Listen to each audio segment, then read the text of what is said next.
하나님의 말씀입니다. 에베소서 3장을 찾겠습니다. 7절부터 9절까지의 말씀입니다. 신약 성경 312쪽에 기록되어 있습니다.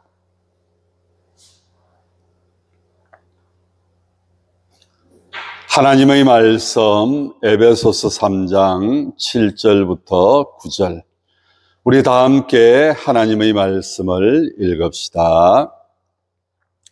이 복음을 위하여 그의 능력이 역사하시는 대로 내게 주신 하나님의 은혜의 선물을 따라 내가 일꾼이 되었노라.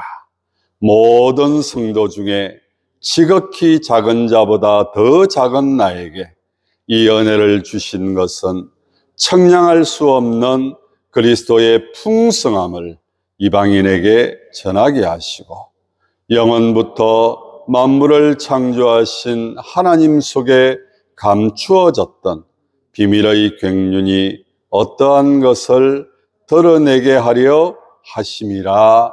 아멘. 은혜의 선물을 따라 일꾼이 되었다. 오늘 은혜의 선물을 따라 된 일꾼이라고 하는 제목으로 말씀을 선포하도록 하겠습니다. 추석 명절 우리가 보내고 있습니다. 무엇보다도 이 추석 명절을 보내면서 은혜라고 하는 이 단어를 다시 한 번 더 생각해 보는 시간들이 되기를 바라면서 말씀을 전하려고 합니다. 우리는 부모님의 은혜, 선생님의 은혜, 또한 인생을 살아가면서 관계 속에서 맺어진 여러 사람들, 그 사람들과의 관계 가운데에서 또한 은혜를 누리며 살아가는 그런 삶을 살아가고 있다고 생각을 해봅니다. 그리고 무엇보다도 시편 127편 1절 말씀에 보시면 여호와께서 집을 세우지 아니하시면 세우는 자의 수고가 헛되며 여호와께서 성을 지키지 아니하시면 파수꾼의 깨어있음이 헛되도다. 많은 사람들이 애쓰고 힘쓰면서 인생을 살아가고 있습니다. 그런데 우리가 무엇보다도 기억해야 할 하나님의 은혜, 나의 나된 것은 하나님의 은혜로라. 한번 따라서 하실까요? 나의 나된 것은 하나님의 은혜입니다. 우여곡절을 겪으면서 살아온 인생입니다. 좋을 때도 있었고 힘들 때도 있었고 기쁠 때도 있었고 괴로울 때도 있었고, 그런데 우리가 인생을 살아가면서 그 인생을 한번 되돌아보는 그런 시간을 가질 때마다 이야, 참 하나님의 은혜로 내가 살아왔구나, 그런 생각을 문득문득 하게 됩니다. 저만 그렇습니까? 여러분들은 어떻습니까? 오늘 본문의 말씀에도 은혜의 선물을 내가 받았다, 말할 수 없는 은혜의 선물을 내가 받았다, 사도 바울은 그렇게 고백하고 있다고 하는 이 사실, 여러분, 이사야서 40장 29절 이하에 보니까 피곤한 자에게는 능력을 주시며 무능한 자에게는 힘을 더하시나니 소년이라도 피곤하며 곤비하며 장정이라도 넘어지며 쓰러지되 오직 여호와를 앙망하는 자는 새 힘을 얻으리니 독수리가 날개치며 올라감 같을 것이요 다른 박질하여도 곤비하지 아니하겠고 걸어가도 피곤하지 아니하리로다. 여러분, 이것이 바로 은혜를 참으로 잘 표현한 말씀이라고 생각을 합니다. 그리고 무엇보다도 은혜 중에 은혜는 죄인 중에 괴수였던 내가 하나님의 은혜로 우리 주 예수 그리스도의 십자가의 죽으심을 통하여서 죄에서 구원받은 은혜, 그 은혜를 무엇으로 표현할 수 있겠습니까? 그런데 성경을 찾아보니까 하나님께서는요, 은혜를 주시기를 얼마나 좋아하시는지. 여러분들은 정말 하나님이 어떠한 분이라고 생각하면서 인생을 살아가고 계십니까? 중요한 사실 한 가지는요, 하나님은 은혜 주시기를 원하신다. 하나님에 대해서 무서운 생각을 가지고 살아가고 계십니까? 두렵고 떨리는 그런 마음도 필요합니다. 그래야 우리가 죄를 덜 짓게 되고, 그래야 인생을 가치 있게 살아갈 수 있는 모습일 수 있기 때문에 그렇습니다. 그런데 중요한 사실 한 가지는 하나님은 벌 주시기를 원하시고, 하나님 우리를 힘들게 하고 괴롭게 하기를 원하시는 그런 분이 아니시다. 하나님은 무엇 주시기를 원하신다고요? 은혜 주시기를 원하시는 하나님이시다. 민수기 6장 25절 말씀해 보니까 여호와는 그 얼굴로 내게 비추사 은혜 베푸시기를 원하며, 은혜 베푸시기를 원하시는 하나님이시다. 항상 우리에게 얼굴을 들으셔서 우리를 바라보시면서 은혜를 받아라. 이것이 바로 하나님이 우리에게 베푸시는 은혜의 모습이라는 것입니다. 그리고 은혜를 주시되 찔끔찔끔 그렇게 주시는 하나님이 아니시다. 은혜를 주셨다가 그 은혜를 거두어 가시는 그런 하나님도 아니시다. 성경 말씀해 보니까 넘치게, 여러분 은혜라고 하는 것이 무엇입니까? 찔끔찔끔 내가 은혜를 받았나 안 받았나 모를 정도로 은혜를 주시기는 주시는가, 그런 하나님이 아니시다. 하나님이 은혜를 주시기를 원하시는데 어떻게 주시기를 원하시느냐? 넘치게 주시기를 원하신다. 고린도후서 9장 8절 말씀해 보니까 하나님이 능히 모든 은혜를 너희에게 넘치게 하시나니, 넘치게 하시나니, 어떻게 하시나니? 넘치게 하신다. 흘러 넘치도록. 우와, 이것이 바로 하나님의 은혜로구나. 정말 상상할 수 없는. 이는 너희로 모든 일에 항상 모든 것이 넉넉하여, 모든 것이 넉넉하여 모든 착한 일을 넘치게 하려 하십니다. 넉넉하게, 넘치게. 제가 기도할 때도 그런 말씀을 가지고 기도를 했습니다. 행복이 가득하게, 웃음이 가득하기를, 기쁨이 가득하기를. 올 추석 명절 이 한가위를 보내면서 정말 넘치도록 부어주시는 하나님의 은혜, 넉넉하게 부어주시는 그 하나님의 은혜를 받아 누리는 저와 여러분들, 여러분의 가정이 되시기를 진심으로 축복합니다.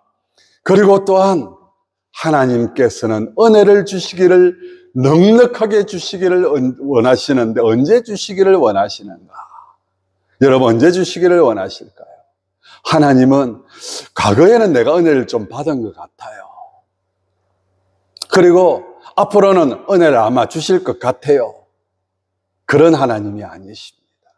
과거에 머물러 있는 하나님, 언젠가는 이루어질 것 같은 그 소망 붙잡고 놓치지 못하는, 언젠가는 하나님께서 은혜를 주실 거야, 그러니까 조금만 참고 견디자, 조금만 버텨보자. 여러분, 그런 하나님이 아니시라.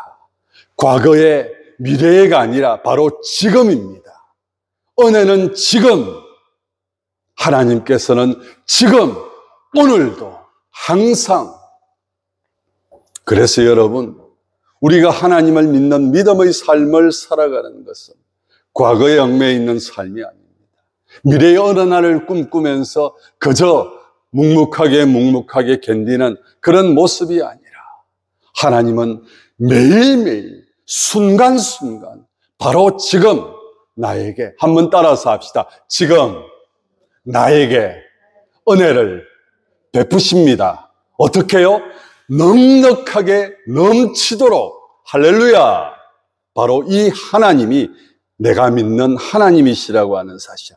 고린도후서 6장 2절 말씀해 보니까 가라사대 내가 은혜 베풀 때에 너를 덧고 구원의 날에 너를 도왔다 하셨으니 보라 지금은 무엇을 은혜를 받을 만한 때요. 보라 지금은 구원의 날이로라. 보라 지금은. 여러분, 바로 오늘 지금 이 순간 하나님께서 이 자리에 모인 저와 여러분들에게 넉넉한 은혜를 부어주실 줄 믿으시기를 바랍니다. 여러분이 기도하는 그 순간이 하나님의 은혜를 받는 놀라운 은혜의 시간이라고 하는 사실. 하나님 앞에 찬양하면서 하나님의 말씀에 순종하며 믿음으로 살아가는 그 순간순간이 하나님께서 나에게 은혜를 베풀어 주시는 순간순간이다. 그래서 여러분, 기독교 신앙이라고 하는 것은 현재 진행형입니다. 과거에만 머물러 있는, 그래서 옛날에는, 왕년에는 그런 말 할 필요 없습니다. 미래의 어느 날, 언젠가는 그런 말도 하실 필요 없습니다. 보라, 지금이 하나님께서 나에게 은혜를 넉넉하게 부어주시는 그 순간순간인 것을 기억하시면서 하나님 앞에 늘 감사하며 살아가시는 저와 여러분들 되시기를 바라는 것입니다. 그런데 여러분, 은혜라고 하는 것은 그저 주어지는 것입니다. 그래서 은혜입니다. 그렇기 때문에 가만히 있기만 하면 은혜를 주신다. 그 말도 맞긴 맞습니다. 내가 무엇을 해서 얻는 것이라면 그것이 무슨 은혜고 선물이 되겠습니까? 그런데 성경에 그런 말씀을 하고 있습니다. 히브리서 4장 16절 말씀해 보니까 그러므로 우리가 긍휼하심을 받고 때를 따라 돕는 은혜를 얻기 위하여, 무엇을 따라? 때를 따라 돕는 은혜를 얻기 위하여 은혜의 보좌 앞에 담대히 나아갈지니라. 여러분, 무슨 말입니까? 하나님, 오늘도 하나님의 은혜가 아니고는 내가 살아갈 수가 없습니다. 하나님 앞으로 나아가오니 하나님 저에게 은혜를 베풀어 주시옵소서. 우리는 더욱더 하나님 앞에 나아가는 그런 모습이 될 때, 아, 왔나? 그래, 내 은혜가 필요하지. 받아라.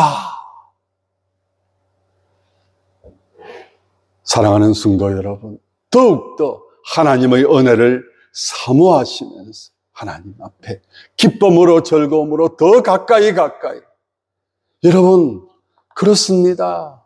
주시겠지, 언젠가는 주시겠지. 가만히 있는 사람보다는요, 천국은 누가 얻을 수 있다고요? 침노하는 자가, 천국을 사모하고 천국을 소망하면서 더욱더 하나님 앞에 기쁨과 즐거움으로 나아갈 때에 그것이 바로 우리가 천국을 누릴 수 있는 비결인 것처럼 은혜도 마찬가지라는 거예요.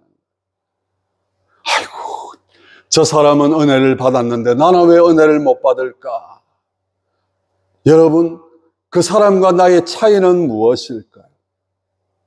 그것은 바로 은혜를 언젠가는 주시겠지, 마냥 기다리기만 기다리면서 가만히 머물러 있는 사람, 그런 사람 되기보다는 오히려 하나님의 은혜가 나에게 필요합니다. 오늘도 하나님의 은혜가 아니고는 살아갈 수가 없습니다. 하나님 은혜를 베풀어 주시옵소서. 하나님 은혜를 주시옵소서.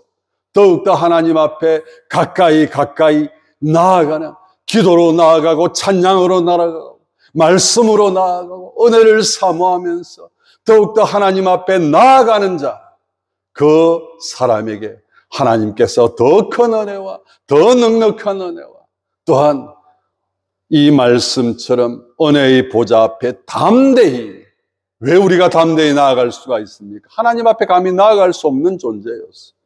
그런데 예수 그리스도로 말미암아 지성소와 성소를 가로질렀던 그 휘장이 찢어지면서 이제는 대제사장만 나아갈 수 있는 것이 아니라 저와 여러분들도 이제는 하나님 앞에 나아갈 수 있는 그런 존재가 되었다라고 하는 이 사실. 그래서 더욱더 담대히 하나님의 은혜를 사모하면서 나아가시는, 그래서 넉넉한 은혜를 날마다 받아 누리시는 그런 모습들이 될 수 있기를 진심으로 소원하는 것입니다. 오늘 말씀해 보니까 이 은혜의 선물, 그 은혜의 선물을 따라 내가 일꾼이 되었다. 우리가 잘 알고 있는 것처럼 사울이었던 이 사도 바울, 그가 어떤 존재였습니까? 바리새인 중에 바리새인, 그것은요 철저한 율법 주의자였다는 것입니다. 율법에 반해서 주님께서 가르치시는 복음의 귀한 말씀들, 그것은 그 율법과 어느 부분 대치되는 부분들이 너무 많았어. 그러다 보니까 예수 그리스도에 대한 반감을 유대인들은 가지게 되었고 율법주의자들은 가지게 되었고, 그래서 그들이 가지고 있던 그 생각 속에서, 사상 속에서, 그들이 가지고 있던 그 모든 틀 속에서 예수 그리스도는 도저히 용납할 수 없는 그런 존재였습니다. 그런 예수 그리스도를 예수 그리스도의 제자들이 전하고 있으니까 견딜 수가 없었던 거예요. 그러니까 어떻게 합니까? 그들을 잡아다가 옥에 가두기도 하고 죽이기도 하고, 그래서 살기 덩덩해가지고 다메섹으로 올라가는 그 순간 이 사울이 예수 그리스도를 만나게 됩니다. 사울아 사울아 네가 어찌하여 나를 핍박하느냐? 도대체 당신이 누군데 나에게 핍박한다고 말씀하십니까? 나는 네가 핍박하는 예수다. 부활하신 예수 그리스도를 이 사도 바울이 만나게 됩니다. 그 자리에서 꼬꾸라집니다. 눈이 멀어지게 됩니다. 그리고 그 눈이 떠여지는 순간 그의 마음은 오직 예수 그리스도로 가득 차게 되어집니다. 그리고 그때부터 그의 삶이 달라지기 시작을 합니다.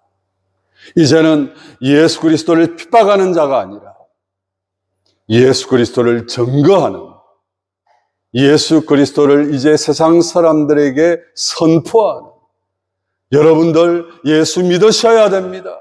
예수 천당, 불신 지옥. 여러분들이 구원받을 수 있는 길은 율법에 의해서 구원받는 것이 아닙니다. 세상 사람들 가운데서 율법을 온전하게 지킬 수 있는 분이 있습니까? 저도 바리새인 중에 바리새인입니다. 철저한 율법주의자로 누구보다도 율법을 지키기 위해서 애를 쓰고 노력했던 사람입니다. 그런 저도 율법을 온전히 지킬 수가 없었습니다. 그럼에도 불구하고 저는 그 율법이 나로 하여금 하나님의 은혜 가운데 살아갈 수 있도록 만들어주는 그런 모습이라고 생각을 했습니다. 그런데 이제 깨닫습니다. 율법이 아니라 그것은 우리 주 예수 그리스도의 복음입니다. 예수 그리스도를 믿으면 구원받습니다. 예수 그리스도를 믿으면 천국을 선물로 누릴 수가 있습니다. 여러분, 예수 그리스도를 믿으셔야 합니다. 오직 하나님께서 우리에게 구원의 길을 제시해 준 것은 예수 그리스도밖에 없습니다. 너희의 의로 말미암아 구원받은 것이 아니요 오직 예수 그리스도로 말미암아 구원을 받게 된 줄로 믿으시기를 바랍니다. 예수 그리스도가 우리의 구세주이십니다. 예수 그리스도를 믿으셔야 합니다. 예수 그리스도를 붙잡으셔야 합니다. 사랑하는 성도 여러분, 이제는 예수 그리스도를 전하는 일꾼이 되었다고 사도 바울은 고백하고 있는 것입니다. 그러면서 어떤 표현을 쓰고 있습니까? 오늘 말씀해 보니까 모든 성도 중에 지극히 작은 자보다 더 작은 나에게, 여러분, 지극히 작은 자보다 더 작은 나에게, 바로 자기가 그런 존재였다는 거예요. 예수 믿기 전에는 그렇지 않았습니다. 자기보다 더 위대한 사람이 없었습니다. 차기 대권 주자로서 이제 이스라엘 민족을 이끌어 나갈 수 있는 지도자 중에 대표적인 지도자였습니다. 모든 율법주의자들을 이끌고, 모든이라고 표현하면 좀 그렇죠. 율법주의를 대표하는 사람들을 이끌고 예수 믿는 믿음의 사람들을 감옥에 가두고 그들을 죽이기 위하여서 기세등등했던 그런 모습들, 얼마나 부끄러운 모습이었던지. 그래서 여러분들, 지극히 작은 나에게, 그리고 그가 표현했던 것이 무엇입니까? 죄인 중에 괴수였던 나에게 하나님께서 은혜로 선물을 주셨다.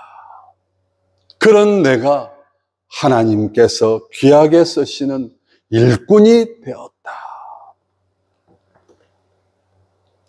사랑하는 성도 여러분, 오늘 저와 여러분들은 어떤 존재가 되었다라고 표현하시겠습니까? 사도 바울이 표현하고 있는 이 표현처럼 하나님의 은혜의 선물을 따라 내가 일꾼이 되었습니다. 하나님께서 우리를 부르신 목적이 분명하시다는 거예요. 일꾼. 그런데 그 일꾼은 어떤 일꾼인가? 오늘 말씀해 보니까 이런 말씀이 있습니다. 청량할 수 없는 그리스도의 풍성함을 이방인에게 전하게 하시고, 이방인에게 이 그리스도의 청량할 수 없는 풍성함, 무엇을 표현하고 있는 것입니까? 바로 놀라우신 하나님의 은혜, 말로 표현할 수 없는 하나님의 은혜, 그 은혜의 풍성함, 하나님이 세상을 이처럼 사랑하사 독생자를 주셨으니 이는 저를 믿는 자마다 멸망치 않고 영생을 얻게 하려 하심이니라.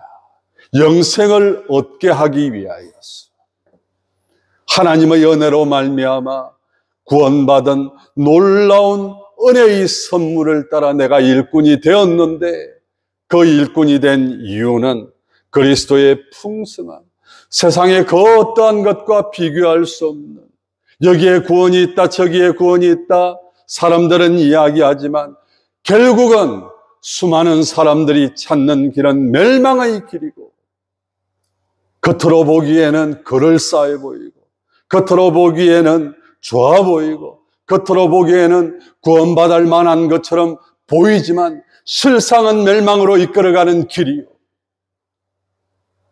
너희들이 십자가에 못 박아 죽게 했던 그 예수 그리스도, 오직 하나님의 뜻을 이루기 위하여서 십자가를 지셨던 그 예수 그리스도, 그분이 우리에게 말할 수 없는 놀라운 하나님의 풍성하신 은혜를 우리에게 누릴 수 있도록 길을 열어 주셨다.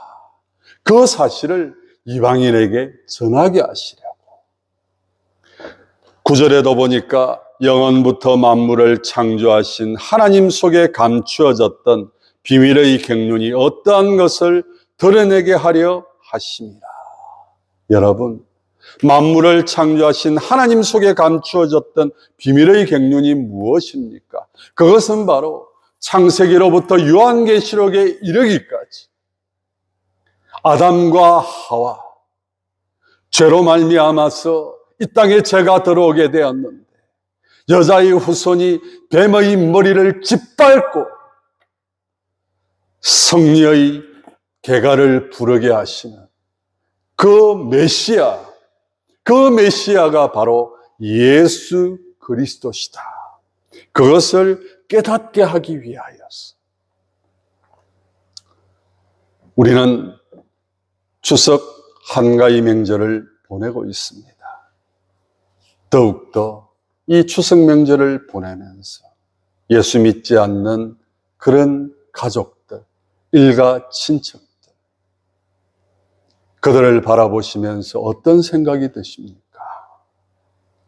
그들은 어떤 길로 지금 가고 있습니까? 사랑하는 성도 여러분, 멸망의 길로 가고 있는 그들은 아닙니까? 하나님의 심판 가운데 피할 수 없는 그런 길로 가고 있지는 않습니까? 그들의 영혼이 불쌍하게 여겨지지는 않고 있습니까?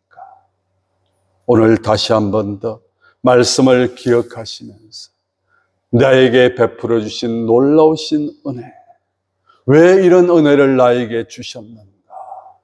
그것은 한 영혼이라도, 한 가족이라도 더 하나님의 이 놀라운 은혜의 선물을 받을 수 있는 그런 모습으로 나아갈 수 있도록 이끌어 나가는 그런 일이 우리에게 주어졌다고 하는 사실을 다시 한 번 더 기억하시면서 만나실 때마다 예수 믿읍시다.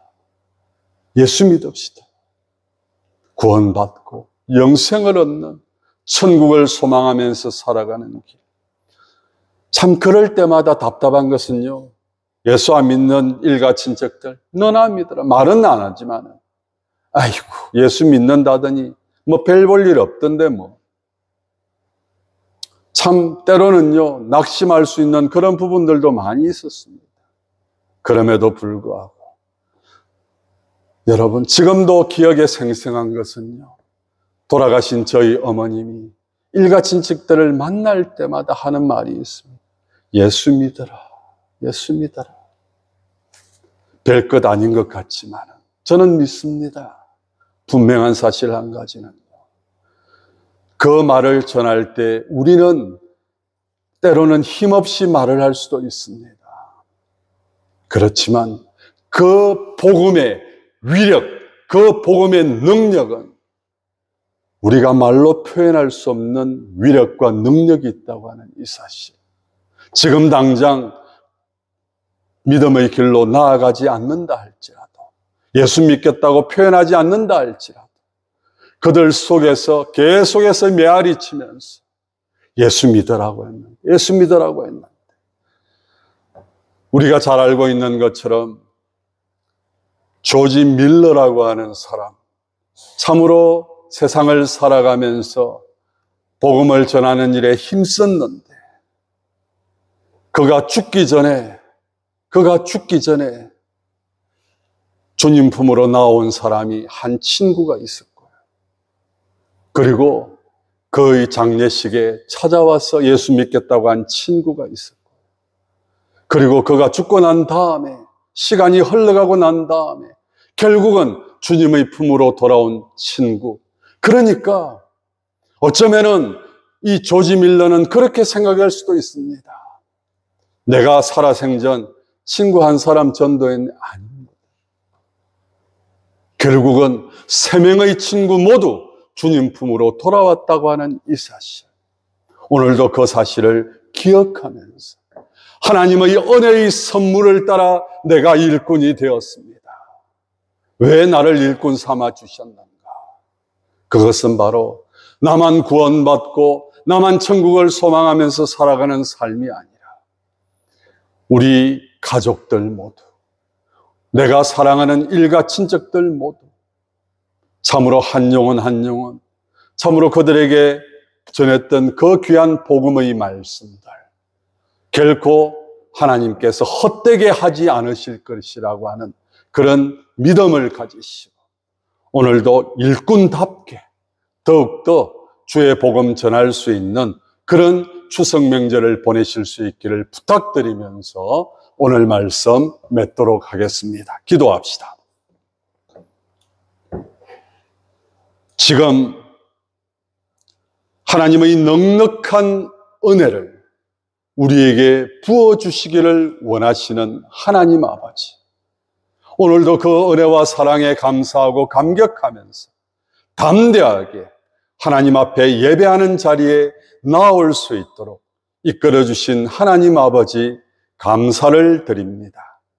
하나님 아버지, 은혜의 선물을 따라 저희들이 일꾼이 되었습니다.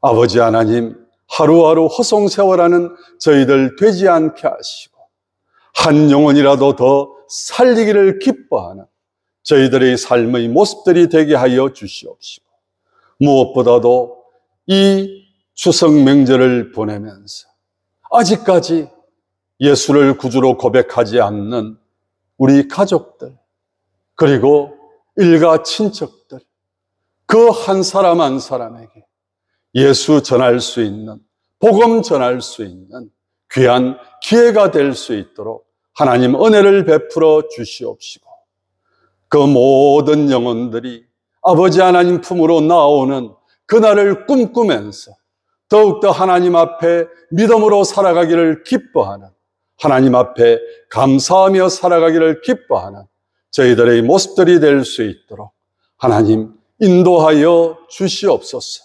전도의 열매는 풍성하게 넘치도록 하나님께서 채워주실 것을 믿사옵고 예수님 이름으로 기도드리옵나이다.